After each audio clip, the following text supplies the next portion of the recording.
Hello and welcome to the Market Moment. My name is Eli Freeman, joined here with John Markfelt, and we have too much information to go into today, so we're going to hop right into it. So, starting off with Jamie Dimon, he just came out with his 2024, I guess it'd be 2023 shareholder letter. Went into several different topics, a lot of really interesting things. So, I'm excited to dive into what Jamie Dimon talked about. The first thing that I want to talk about, and John, you can bounce back and forth on what you'd like to talk about. The first thing I want to talk about is he talked about commercial real estate and how if interest rates stay higher for longer, it's harder on commercial real estate. And it's something that we had talked about probably in 2022. If rates stayed high, we thought that commercial real estate was going to be under a lot of pressure. Well, we haven't really seen the bust that you might say in commercial real estate, but what he said was we saw a 2% rise in rates, and real estate went down 20%, at least in the financial world. Right. Well, I do think that if you go back 15 years, again, this is stuff we've gone over so many times on this podcast. If you go back 15 years, interest rates have been low for a long time, and then you have this sudden, 5%, 500 bip raise in a year, and to Jamie Dimon's point, yeah, we haven't seen dramatic repercussions of that, right? Where things seem to still be humming along, even though, to your point, 2% up at a 20% down.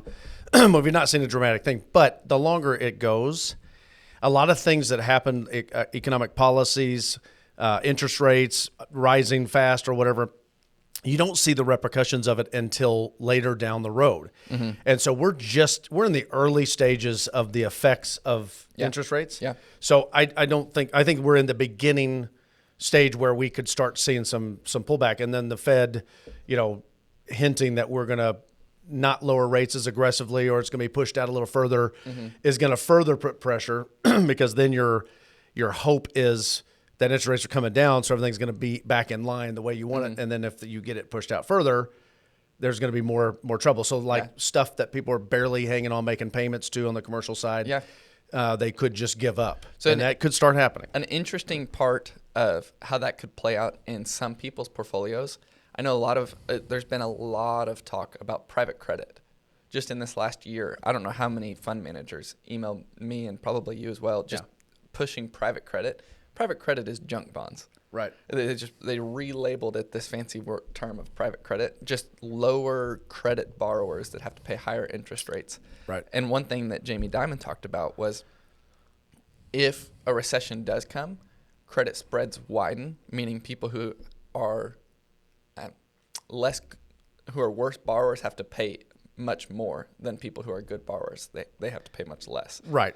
And so if rates stay higher for longer, and some more of what Jamie said comes true, those private credit funds that are right now paying 12%, right, they could be a really risky place to be. Well, and I think about it on a personal side. Credit card debt is at an all-time high, and interest rates, because of this interest rate hike, have gone up. There are credit cards charging 30% interest on debt. So as a person trying to survive, if you have that type of credit, you obviously are having a harder time surviving, right? And then to add on to that 30%, and this kind of same with the commercial, 12% is unattainable for a lot of folks, and that becomes an expense, takes away from opportunity for growth or whatever you're using that commercial property for. So I think that Jamie Dimon hit it on the head. I want to read something else he said. I thought this was kind of interesting. He did a shareholder letter, which you were talking about, and basically he's a little bit nervous, or that you're staying cautious, but he cited large amounts of government spending and efforts by the Federal Reserve to shrink its balance sheet, as well as ongoing wars in the Middle East and Ukraine, and the potential to disrupt essential commodity markets, migration, and geopolitical relationships. These significant and somewhat unprecedented forces cause us to remain cautious. And he believes that interest rates, he wants banks to prepare for interest rates anywhere from 2% to 8% or even more, which was a wide range of things. Yeah. And I think to his point, the fear of maybe interest rates going back up a little bit versus coming back down, which is what we all are expecting and hoping. Anyway, I read more detailed into this, and basically it's a cautiously optimistic type of, or more cautiously semi-optimistic now versus cautiously optimistic. But I can't agree with him more on the stresses that are in the economy right now that we tend to forget about. When the market's flying high and everything seems to be going well, you look on the screen every time you look at it, and the Dow and the S&P and the NASDAQ are green, and we're hitting new all-time highs. You forget about that there is trouble ahead. And at least I kind of agree with Jamie Dimon. There are roadblocks in the road, but every roadblock or whatever you want to call it, the cautious stuff that's coming, sometimes the market needs a reprieve, a pullback. So I'm not concerned about it at all, to be honest with you. I do see the same concerns out there, and I am worried about the market. I'm worried about the short-term effects, and the election is a massive event in most people's mind because this is the most polarizing election I've ever been a part of. And it's two candidates that nobody wants to talk about right now. It's crazy. So the election is important. The inflation, the Fed, their action is always important. We're on pins and needles every time they talk, even though we shouldn't be. There's a lot of things to worry about, and I think Jamie Dimon went into all that, and I couldn't agree more with him. One thing that I disagree with you on what you just said is you talked about being fearful in the short term. Frankly, I'm not that fearful in the short term. And by fear, let me define fearful. Yeah. It's not 20% drop. Right. If a 20% drop happens in the market, it happens. Like that happens on a fairly regular basis. Right. Now, what I'm fearful of is what Jamie Dimon is fearful of. And I think he does a great job of projecting long-term problems. And he's a long-term thinker. I mean, he's a wonderful CEO. And the reason that he is he knows the trends of where things are moving, and he's moving in those directions. Right. Like he talked about his deal with First Republic, where they bought First Republic and have just made massive gains because that bank was on turmoil, and they were able to come in and save it. Well, because they were long-term focused, they were able to purchase First Republic whenever First Republic went under. But Right. JB Dimon does a great job of looking forward. Well, what he's talking about is our government is just, and it's really not that hard to figure out, our government's spending much more than they're making. Right. And as long as we continue on that trend, there's long-term underlying problems that need to be addressed that currently are not being addressed. Well, that stuff I've talked about ad nauseum too. Yeah. Our government has let us down, and our leaders have let us down. When you bring in less money through revenue, which is from taxes, then you have to pay to service your debt, which is interest on your debt, to pay the non-discretionary, which would be your Social Security and your Medicare, and you can't. And then after that, you don't have enough money to pay for military and senators' salaries and all that stuff, and all of our departments of this and departments of that in Washington D.C. and beyond. We are in trouble. Any human person that ran their personal finances that way would be bankrupt. There's no way. There's nobody would accept. You wouldn't be able to get credit. You wouldn't be able to continue to push your credit out. All they're doing, and think about it like this: you maxed your credit cards out. So let's say you had $30,000 in credit card limit, and you maxed it out, and you're paying this high interest rate that you could barely afford, and you went to the credit card company or bank or whatever and said, "I just give me 30 more thousand. I need to a limit." The bank's not going to do that for you because you are now a huge risk and a huge problem, right? So Doesn't matter how much you make. exactly, the government keeps voting themselves in new limit. They just keep upping the credit card limit in that example, and they're going to continue to do that until something happens, which is going to be either a drastic depression, recession, whatever, sometime in the future that will clean this out. It'll force us to make tough decisions, or somebody's going to have to come into Washington, D.C. and make tough decisions. The problem with tough decisions, it takes bipartisan support. it takes bipartisan support, and because we don't have term limits in Congress, that'll never happen because they only care about getting reelected. And the point, Jamie Dimon, and to your point, our future is very bleak, and I am very nervous about long term. But I think we've been kicking the can down the road. So as long as they can keep kicking the can down the road, and we don't ever like our grandkids, your children might have to pay the price. Yeah. I don't. Someday Somebody. we're gonna have to pay the price. But it'd be yes. To that point, that's been a snowball that's been building for years. Oh yeah. Hey, wanted to highlight one more thing before we hop off of this, and see if you can come up with what he's talking about here. Possibly as transformational as the printing press, the steam engine, electricity, computing, and the internet.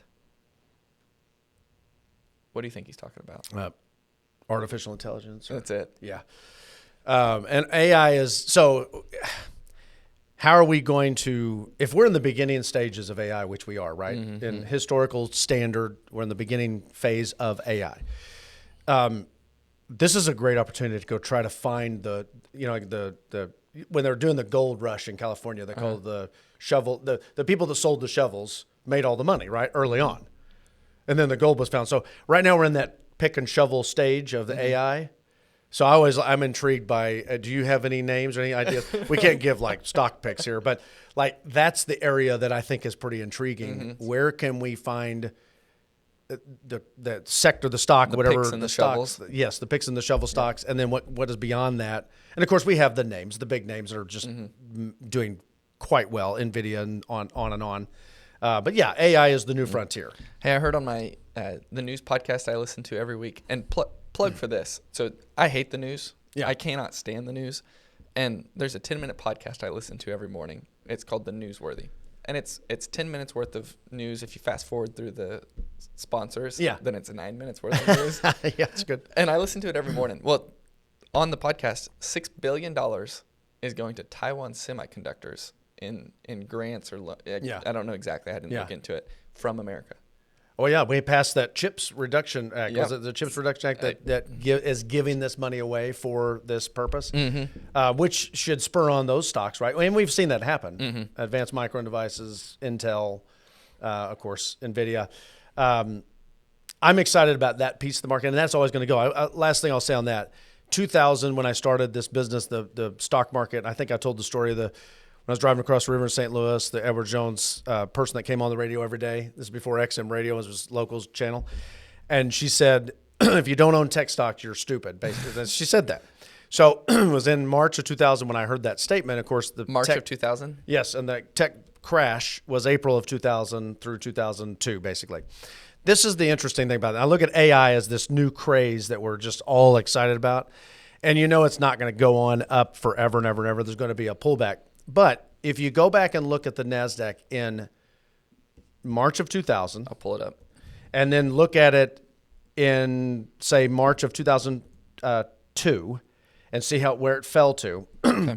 And then look where it's at today. And I guess my point, you'll see those numbers in a second, but my point is, even if this AI, it's a huge new frontier and it might top out at some point, I'm still interested and excited about continuing to pursue that, even if we have a little pullback.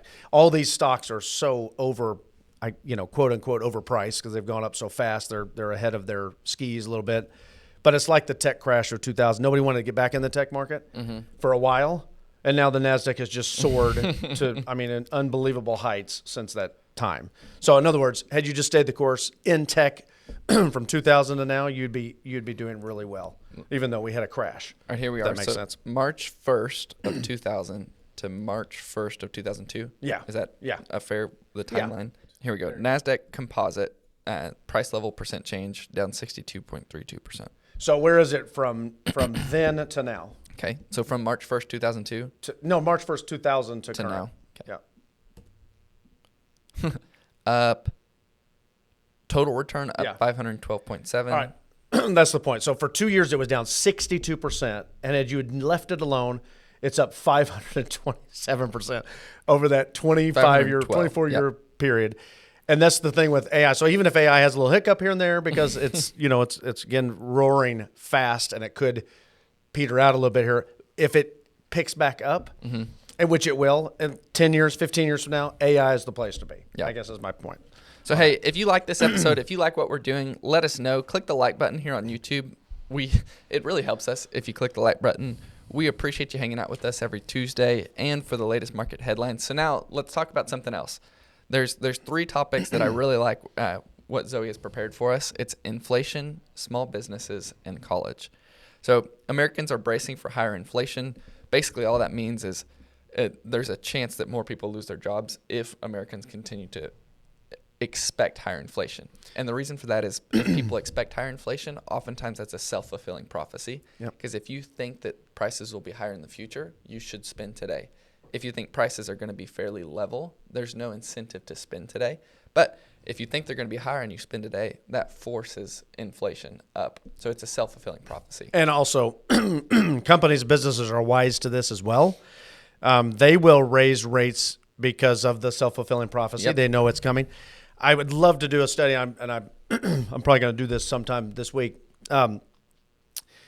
Increasing prices and inflation, when companies raise their prices because of inflation, quote unquote, even if it's not affecting them as dramatic as they make it appear, their price points that go up and they sell it across the board, and then our price, we go in and pay 3% more for something and they've charged us 3% more for that.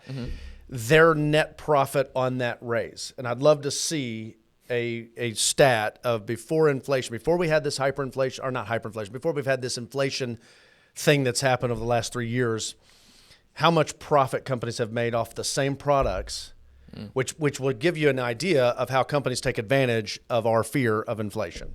And they do. And they rarely bring it back down the same rate that it goes back up. And you can look at oil, you can look at your gas tank and figure that out, how you fill up your gas.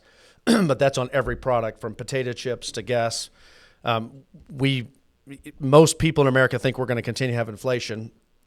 Companies know that. Inflation, like you said, self-fulfilling prophecy. And to your point, we spend more, we buy more now in fear of that. I think a perfect case study was go to Walmart while prices were just soaring higher. And sure, supply chain was an issue. Sure. But it's hard for me to believe that on everything it was as drastic as it was across the board. Right.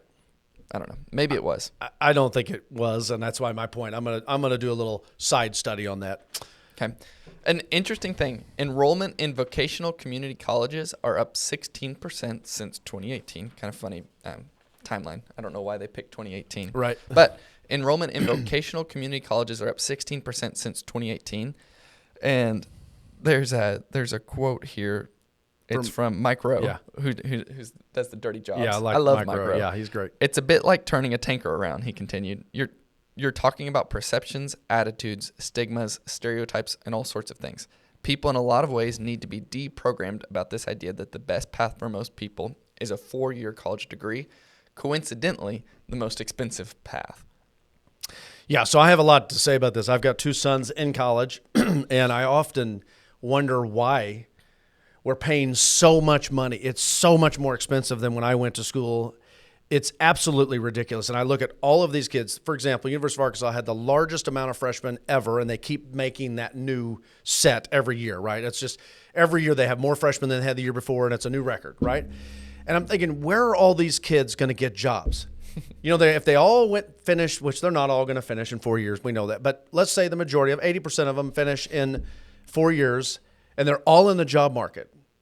There's not as, I know we are a great nation and we create a lot of jobs, but if you all have the same degree and you're all fighting to find jobs, and I know kids that are out of college, and Eli, I know you know people in this position that aren't in the job they want, they're in the job they have to have because they can't find something else, so they don't use their degree in their job. And so the vocational side, this is, he calls it dirty jobs, which would be plumbing, electrician, welders. There's such a need for that. Mm-hmm. And those folks that become apprentices in plumbing, for example, and work their way up, there is an amazing amount of opportunity. Well, this is well timed. Last night, I called maybe 12 plumbers. Oh, wow. So to find somebody to help you? My neighbor, she's elderly, can't really do much for herself, so she called me over. Well, I'm okay at my job. But you're not good at plumbing. I didn't do trade school. I wouldn't know that either. I'm in there with my shop bag, just seeing, well, maybe I can get with the shop bag. And so I called. I snaked it. I did everything that I could to the toilet. Yeah. But I said, ma'am. You need a professional. Well, you need a professional. Yeah. So I said on the phone, I called 12 plumbers. Not a single one could come. Yeah, because I get it. It was 8 o'clock at night. Well, and I wouldn't want to work at 8 o'clock at night. Just think about being a plumber, and you can choose and pick. Oh yeah. Because you're making good money and all that stuff. So there's nobody willing to go at 8 o'clock at night to go help somebody, which is a shame. Sad. My favorite part of the whole story was they have operators at all these companies. So they answered. Everyone answered. Wow. But then they schedule you for Thursday. Right. It was Monday night. They'd be like, yeah, we can get you in on Thursday. It's like, I think that's the same case with electricians and on down the line.